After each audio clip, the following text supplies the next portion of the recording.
こんにちは。ミニマリスト田中です。地方都市の隅っこで生活費月11万円でゆるく小さく暮らしています。このラジオはミニマリズムで社会のスピードから降りて自分を取り戻すことを大きなテーマに Kindle 出版で30冊以上の著書を持つミニマリストの僕が無理しない生き方やミニマルに暮らす方法などについてお話しています。もし共感できる部分があればフォローやコメントなどお待ちしています。今日は衝動買いを抑える最強の方法というテーマでお話ししていこうと思います。ぶっちゃけ現代って誘惑が多すぎますよね。スマホを開けば最新のガジェットが出てくるし、SNS を見ればキラキラした生活が流れてきます。油断するとすぐにあれも欲しい、これも欲しいという足し算の思考に陥ってしまいます。僕も昔はそうでした。東京で消耗していた頃の僕は、まさに足し算教の信者だったんです。ストレスが溜まるたびに欲しくもない服を買い、なんとなく最新の iPhone に買い替えていました。でも今は違います。ある一つの考え方を持つようになってから、物欲が驚くほど消えてなくなったんですね。それが物を時給で換算するという思考法です。これ割とマジでおすすめなので深掘りして解説しますね。あなたは何かを買うときにこれ自分の時給何時間分かなと考えたことはありますか？例えば3万円のブランドバッグが欲しいと思ったとします。もし今のあなたの時給が1500円だとしたら3万円を稼ぐには20時間の労働が必要です。20時間ですよ。丸3日弱フルタイムで働いてようやく手に入る金額です。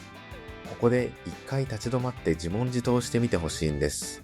そのバッグを手に入れるために、あの嫌な上司の小言を20時間耐え抜く価値はありますか？満員電車に揺られて、不機嫌な人たちに囲まれる時間を追加で20時間過ごしてまで、そのバッグが欲しいですか？こう考えると、多くのものが、別にいらないかもってなるはずです。僕たちは、お金を単なる数字として捉えがちです。でも、本質的には、そのお金は自分の命の時間を削って生み出したものです。買い物をするということは自分の人生の残り時間を差し出しているのと同じなんですね。この買い物は自分の自由な時間を20時間分捨てる価値があるか？このフィルターを通すだけで物欲の8割はフィルターにかけられて消滅するかなと思います。僕は今地方で月11万円という超低コストで生活しています。収入の柱の一つとして UberEats の配達もやっているんですね。HSP の僕にとって UberEats は割とガチで転職だと思っています。誰とも喋らなくていいし、自分のペースで動けるからです。車を運転しながらオーディブルを聞く時間はまさに走る書斎です。そしてこの仕事を始めてからお金に対する感覚がさらに研ぎ澄まされました。一件の配達で稼げるのはだいたい400円から600円くらいです。最初の頃は実は自転車配達で必死にペダルを漕いでいたので余計にその重みを感じました。この手触りのある労働を経験すると世界の見え方が変わります。コンビニでなんとなく買う150円のコーヒーを見たとき、こう思うんです。これ坂道を3分の1登る労力と同じだなって。そう思うと、そのコーヒーが本当に今必要か冷静に判断できるようになります。会社員時代、僕は毎月決まった日に給料が振り込まれていました。当時は数万円というお金が単なる通常のデータの移動にしか見えていなかったんです。だから、ストレス発散という名目でジャブジャブお金を使っていました。でも、それは自分の自由を自分自身でドブに捨てていたようなものです。今は1円単位まで自分の労働、つまり命の時間と紐づけて考えています。これをケチだという人もいるかもしれませんが、僕はそうは思いません。これは自分の自由を守るための神聖な儀式のようなものだと思っています。多くの人は物を買うときに他人の目を気にしていますよね。ブランド品を持つことで自分を価値ある人間に見せたい。バカにされたくない。認められたい。そんな終わりのない承認欲求のゲームに参加してしまっています。でも、ミニマリズムを極めて気づいたのは、いいねの数よりも夜に不安なくぐっすり眠れることの方が圧倒的に価値があるということです。僕は3万円のバッグを買う代わりに20時間の何もしない自由を選びます。平日の昼間から図書館に行って静かな空間で好きなだけ本を読んだり、入浴剤を入れて1時間ゆっくりお風呂を楽しんだり、こうした日々の夢を日常の中で拾い集める方がよっぽど豊かです。高い服を着てタワマンに住んでいても、その維持費を稼ぐために毎日12時間働いて寝不足でイライラしていたら、それは豊かな生活とは言えません。それなら、軽自動車で風を感じながら月の支出を抑えて低空飛行する方が、よっぽど王様のような暮らしだと思いませんか？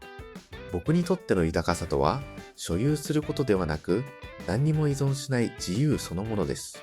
支出を最小化して時給換算で物を見るようになると、自分の人生の損益分岐点が見えてきます。僕の場合、月11万円あれば、誰にも頭を下げずに王様のように暮らせます。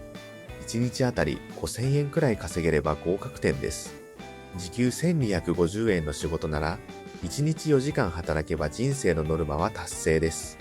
残りの20時間は完全に僕のもの、つまり自由時間になります。これって最強だと思いませんか？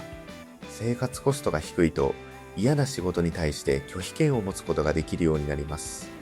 これ以上頑張って稼ぐ必要はないから、このストレスフルな案件は断ろう。周りに合わせるために気疲れする飲み会に行くのはやめよう。こんな風に自分の心を守るための選択肢が増えるんです。この余裕こそが HSP の僕にとっては最大の生存戦略でした。無理に高度を上げて強い風に煽られて墜落するよりも、高度1メートルを安定して飛び続ける。これこそが令和の時代における賢い生き方なのかなと思います。お金を使うときは常に自分の時間を差し出している。このことを昨日までの自分にも、そして今これを聞いてくださっているあなたにも強く伝えたいです。その買い物はあなたの自由を奪ってまで手に入れる価値のあるものですか？シンプルにこれだけを考えれば OK です。時給換算の思考は最初はちょっと面倒に感じるかもしれません。でもこれを続けていくと、お金の使い方が投資に変わっていきます。自分を縛り付けるものではなく、自分を自由にしてくれる経験にお金を使えるようになるからです。例えば、Kindle Unlimited の月980円。これは時給1000円の人なら、1時間の労働で1ヶ月読み放題になります。1時間働くだけで何万冊もの知識にアクセスできる。これは明らかに自由を拡大するための良い資質ですよね。一方で、なんとなく入っているジムの会費、使ってもいないのに引き落とされる数千円は、あなたの時間を数時間分無駄に捨てているのと同じです。こういう時間の漏れを一つずつ塞いでいく。その積み重ねが最終的にサイドファイヤーのような自由な生活につながっていきます。僕は毎日を最終回だと思って生きています。今日という一日の伏線をすべて回収して、夜は後悔なく眠りにつく。そのために必要なのは大量のものではなく、自分を制御できているという感覚です。というわけで、今回は衝動買いを抑えるための時給換算についてお話ししました。まずは今日、コンビニで何かを手に取った時に、一瞬だけ考えてみてください。これは僕の時給の何分分かなと、たったそれだけの意識の変化が、あなたの人生に少しずつ余白を作ってくれるはずです。その余白こそが、あなたが自分らしく生きるための聖域になります。無理に頑張りすぎず、低空飛行で風を感じながら生きていきましょう。物を減らすことは、時間を生み出すことです。時間を生み出すことは、人生を長くすることです。これからもそんな引き算の美学について発信していければと思います。それではまた次回の放送でお会いしましょう。フォロー、コメントいただけると嬉しいです。また、スレッズやノートなど各種 SNS も更新しているので、概要欄も覗いてみてください。ミニマリスト田中でした。